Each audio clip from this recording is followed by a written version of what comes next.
custódia, o juiz pode revogar a prisão em flagrante ou pode convertê-la também em prisão preventiva ou temporária. Eu queria saber a sua avaliação, primeiro, Caio, sobre a votação no STF e sobre essa análise de hoje pela Câmara. Os deputados, eles estão pressionados pelas ações do STF e da Procuradoria-Geral da República?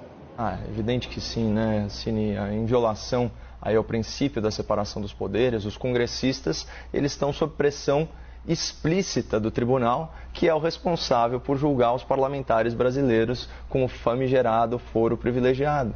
Então, por um lado, os deputados eles desejam sim manter a sua imunidade parlamentar e o seu direito à opinião intocados, como prevê a Constituição Federal. Por outro, eles temem retaliação. Retaliação de quem? De um tribunal cada vez mais arbitrário, cada vez mais autoritário, que invade a competência e cerceia direitos dos demais poderes da República. Mas pouco importa o resultado de ontem na Corte, essa unanimidade, ou de hoje no Parlamento. Porque, como ensina a Margaret Thatcher, premier britânica, uma maioria não consegue tornar certo o que é errado. Então, conchavos políticos são o que tem de menos relevante aqui. O importante é que o espectador, o cidadão, o brasileiro, que ele entenda a dimensão dos absurdos praticados pela nossa mais alta corte. Eu digo alta aqui no sentido de mais distante da realidade terrena. Porque, ao contrário do que o jornalismo de torcida faz parecer, a prisão em flagrante de um parlamentar não pode ser justificada pelo seu caráter, pelo seu temperamento, pela sua militância política ou pela sua biografia.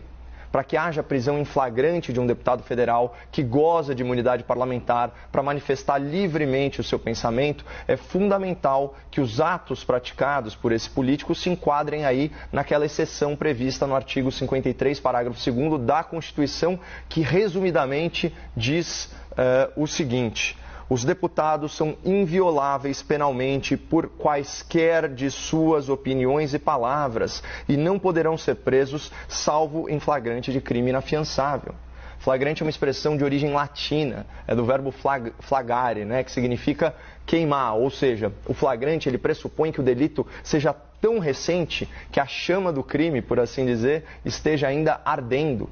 É por isso que até essa semana não existia no Brasil mandado de prisão em flagrante. Se a autoridade judicial teve tempo de tomar conhecimento do crime, então o flagrante ele já se exauriu, ele já virou cinzas. Então, dessa forma, é entendimento pacífico da doutrina que nos crimes de agressão verbal, o flagrante se exaure no momento em que a fala é proferida, E assim pensa o professor Tiago Bottino, que é coordenador e pesquisador da Fundação Getúlio Vargas, no Rio de Janeiro. Ele é pós-doutor pela Universidade de Colômbia e ele é atuante nas áreas de direito público, penal e constitucional. Então, vamos combinar que é um currículo acadêmico bem mais robusto que a maioria dos ministros do STF. E o que ele disse? Aspas, os crimes são instantâneos e se esgotam no momento em que a pessoa fala. Não é porque o vídeo está no ar que há uma continuidade na prática do crime. Pessoal, questão bem básica de lógica.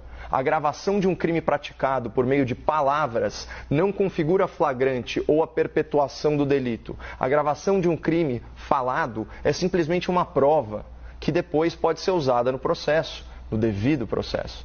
Mas além do vídeo flagrante, o ministro Alexandre de Moraes, ele promoveu uma outra inovação bem arbitrária, não prevista na lei processual, descrita de forma bem didática pela Procuradora da República, a doutora Tameia Danelon. Ela disse o seguinte: durante uma investigação, o juiz não pode decretar a prisão de ofício, ou seja, sem que haja pedido do Ministério Público ou da polícia. A única possibilidade de decretação de ofício pelo juiz é na fase processual, quando já existe uma ação criminal. Então, vamos lembrar que esse inédito mandado de prisão em flagrante, ele foi expedido no âmbito do inquérito das fake news, que é uma investigação inconstitucional, sem objeto nem prazo definidos, que, aliás, vai completar 2 anos mês que vem, e que foi instaurada com base numa interpretação impossível, absurda, do artigo 43 do Regimento Interno do STF. E detalhe, a Procuradoria-Geral da República mandou arquivar o inquérito, tamanha a sua ilegalidade. Contudo, talvez por esse mesmo motivo, essa flagrante ilegalidade, ele permanece como instrumento de censura, como instrumento de perseguição política a serviço do nosso maior tribunal. Mas voltando aí às cinzas da Constituição, né, que foi queimada no plenário do STF nessa quarta-feira de cinzas. Mesmo sendo tão criativo, né, com a reinvenção do conceito de flagrante, a criação da prisão de ofício durante a investigação, o ministro Alexandre de Moraes ele se deparou com outro grande desafio para impor a sua vontade sobre a lei. Prender um parlamentar em flagrante só é possível se o crime for inafiançável.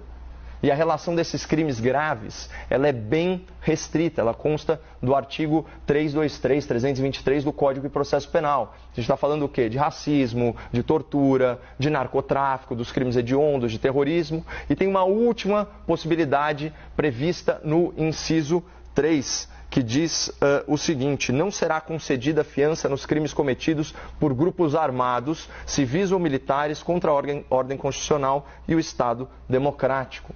É uma repetição do que diz a Constituição no artigo 5º, se não me engano, no inciso 44. Então, se o deputado preso não pertence a um grupo armado, como justificar que ele cometeu crime inafiançável? Fácil, fazendo o que o STF sempre faz, ignorando o texto literal, que fala expressamente em ação armada, e interpretando o dispositivo para contemplar a lei, a famigerada lei número 7.170 de 1983, que é a Lei de Segurança Nacional. E quais são os dispositivos da Lei de Segurança Nacional que embasaram a prisão em flagrante, aqui muito entre aspas, do deputado, né, que também constam da denúncia da Procuradoria-Geral da República oferecida ontem. São os seguintes, artigo 18, tentar impedir, com emprego de violência ou grave ameaça, o livre exercício de qualquer dos poderes da União ou dos Estados. E tem também o artigo 23, incisos 2 e 4, incitar a animosidade entre as Forças Armadas ou entre essas e as classes sociais ou instituições. E incitar a prática de quaisquer crimes previstos na própria Lei Nacional de Segurança. Então, eu finalmente consegui assistir ao vídeo publicado pelo deputado, né, em 15 de fevereiro, afinal de contas, o ministro Alexandre de Moraes, né, tinha tirado esse vídeo, tinha cerceado o nosso acesso à informação, colocando multa diária para a plataforma de YouTube acima de, no valor de R$100 mil por dia, né? E embora o tom do vídeo seja muito agressivo, embora as falas sejam chulas, indecorosas, carregadas aí de injúria, carregadas de difamação, não há ameaça direta ao exercício do poder judiciário, não há convocação para que a população cometa crimes contra o Estado. E não há conclamação para que as Forças Armadas intercedam no Supremo e vice-versa. Só umas provocações e umas bravatas de uma pessoa que não detém qualquer poder real, qualquer poder institucional, além do seu mandato parlamentar. Portanto, só recapitulando, né, para que fique bem claro, esse inquérito é inconstitucional. Ele promove a censura e a perseguição política. E a sua ilegalidade é tão patente que a PGR solicitou o seu arquivamento. A prisão que foi realizada desrespeita o devido processo legal, porque o ministro nunca poderia decretá-la na fase de investigação sem ser provocado pela polícia ou pelo Ministério Público. E, além disso, por ter sido motivado por palavras proferidas por um deputado, a prisão viola a garantia constitucional de imunidade parlamentar e, ainda que o direito de opinião fosse relativizado, ainda que ele seja relativizado, não se caracterizou o flagrante e os crimes praticados no vídeo são todos passíveis de fiança. Então, finalmente, a Lei de Segurança Nacional, que a gente estava tratando, não se aplica ao conteúdo do vídeo publicado, bastando os tipos previstos no Código Penal. Porque se houve crime, os delitos não foram praticados contra o regime democrático, mas sim contra os membros do Poder Judiciário, o que é muito, mas muito diferente. Essa é a realidade jurídica. O resto é interpretação, é narrativa, é torcida. E eu repito aqui, eu não concordo com essa ventilação de acusações sem provas. Eu nunca utilizei de injúria, de difamação nas minhas críticas. Eu não tenho nenhuma afinidade pessoal com esse deputado federal em específico, mas aqui o que a gente está discutindo não é o caráter do parlamentar, não é a biografia dele, nem as suas ideias. O que está em discussão é a correta aplicação da lei e das regras de prisão neste caso, né? Sem falar aí na falta de respeito à Constituição, ao Instituto da Imunidade Parlamentar e, claro, ao princípio da separação dos poderes. É disso que se trata, não de um julgamento moral sobre esse deputado.